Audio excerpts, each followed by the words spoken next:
Beautiful design అండి. Single piece మాత్రమే అవైలబుల్గా ఉంది. కావాలనుకున్న వాళ్ళు తొందరగా చూడంగానే బుక్ చేసుకోండి.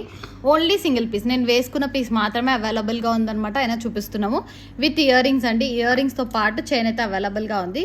రీజనబుల్ ప్రైస్లో వస్తుంది. అండ్ ఇది లుక్ అయితే ఇలా వస్తుంది. ఒక్కటి వేసుకున్న సెంటర్ ఆఫ్ అట్రాక్షన్ ఉంటుంది. సో కాంట్రాక్ట్స్ కలర్కి వేసుకోవచ్చు, లేదంటే మీ దగ్గర ఉన్న సేమ్ కలర్కి కూడా మ్యాచింగ్ వేసుకోవచ్చు. ఇప్పుడు కాంట్రాస్ట్ అయితే ట్రెండింగ్ కాబట్టి సో ఇయర్ రింగ్స్ ఇలా వస్తాయి. విక్టోరియన్ ఇయర్ రింగ్స్ అండి. సో స్టడ్స్ కాబట్టి ఎవరైనా వేసుకోవచ్చు. సో ఏ ఏజ్ వాళ్ళకైనా ప్రిఫరెన్స్ చేసుకోవచ్చు అనమాట. సో సైడ్ బ్రోచెస్ కూడా హెవీగా వచ్చాయి. 4 బ్రోచెస్ వేస్ట్ చేసాము. డిజైన్ వైజ్ కానీ లుక్ వైజ్ కానీ చాలా బాగుంది. ఓన్లీ సింగిల్ పీస్ మాత్రమే అవైలబుల్గా ఉంది. 4500 ఫ్రీ షిప్పింగ్ అండి. ప్రైస్ వచ్చేసి ఎందుకంత ప్రైస్ అంటే మనకి మొత్తం విక్టోరియన్ లుక్ అండి. ఇయర్ రింగ్స్ కూడా విక్టోరియన్తో వస్తుంది. బ్రోచెస్ కూడా ప్రైస్ కాబట్టి బ్రోచెస్ ప్రైస్ పడుతుంది. ఇది వచ్చేసి హానెక్స్ బీడ్స్ అనమాట. షైనింగ్ అనేది ఉంటుంది. మనకి హానెక్స్ గ్రీన్లో యూజ్ చేసాము. సింగిల్ పీస్ మాత్రమే అవైలబుల్గా ఉంది. 4500 ఫ్రీ షిప్పింగ్. మొత్తం విక్టోరియన్ సెట్ విత్ హానెక్స్